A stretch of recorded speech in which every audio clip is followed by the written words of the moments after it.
ಸಂಸದ ಪ್ರಜ್ವಲ್ ರೇವಣ್ಣ ವಿರುದ್ಧ ಅತ್ಯಾಚಾರದ ಆರೋಪದ ಕೇಸಿಗೆ ಸಂಬಂಧಪಟ್ಟಂತೆ ಜೆಡಿಎಸ್ ಬಿಜೆಪಿ ಡೈವರ್ಟ್ ಮಾಡ್ತಾ ಇದ್ದಾವೆ ಎಂಬ ಆರೋಪ ಪ್ರಕರಣವನ್ನು ಗಂಭೀರವಾಗಿ ಸರ್ಕಾರ ತೆಗೆದುಕೊಳ್ತಾ ಇದೆ. ಸಂತ್ರಸ್ತರಿಗೆ ನ್ಯಾಯ ಕೊಡಿಸಬೇಕು ಅಂತ ಹೇಳಿ ಹಠಕ್ಕೆ ಬಿದ್ದಿದೆ ಸರ್ಕಾರ. ಇಲ್ಲಿ ಜೆಡಿಎಸ್ ಬಿಜೆಪಿ ಈ ಪ್ರಕರಣವನ್ನು ರಾಜಕೀಯವಾಗಿ ಡೈವರ್ಟ್ ಮಾಡ್ತಾ ಇದೆ. ನಾವು ಈ ಪ್ರಕರಣವನ್ನು ಗಂಭೀರವಾಗಿ ತೆಗೆದುಕೊಂಡಿದೆ ಅಂತ ಹೇಳ್ತಾ ಇದ್ದಾರೆ.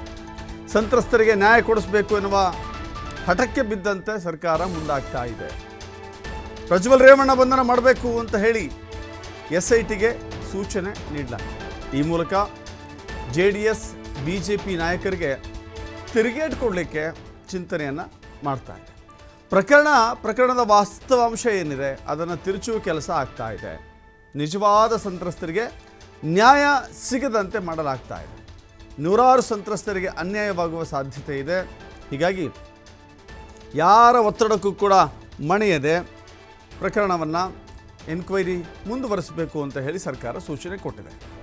JDS BJP ಏನು ಹೇಳ್ತಾ ಇದೆ? ಹಾಗಾದರೆ JDS ಹೇಳ್ತಾ ಇದೆ ಈ ಪ್ರಕರಣದ ದಿಕ್ಕನ್ನು ಸರ್ಕಾರ ಬೇರೆ ಕಡೆಗೆ ತೆಗೆದುಕೊಂಡು ಹೋಗ್ತಾ ಇದೆ. ಕೇವಲ ರೇವಣ್ಣ ಹಾಗೂ ಪ್ರಜ್ವಲ್ ರೇವಣ್ಣ ಅವರನ್ನ ಗುರಿಯಾಗಿಸಿಕೊಂಡು ಈ ತನಿಖೆ ಸುತ್ತುವರಿತಾ ಇದೆ.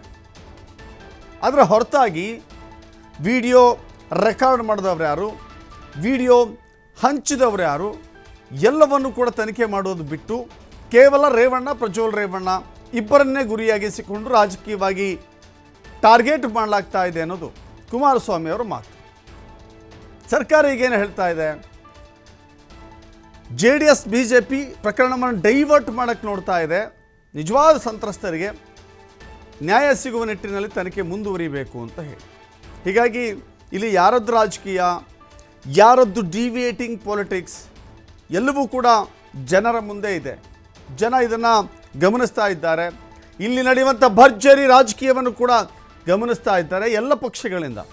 Not only BJP, not only Congress, not only JDS, ಎಲ್ಲ ಪಕ್ಷಗಳಿಂದ ಆಗುತ್ತಿರುವಂಥ ರಾಜಕೀಯದ ಮೇಲಾಟವನ್ನು ಕೂಡ ಇಲ್ಲಿ ನೋಡ್ತಾ ಇದ್ದಾರೆ.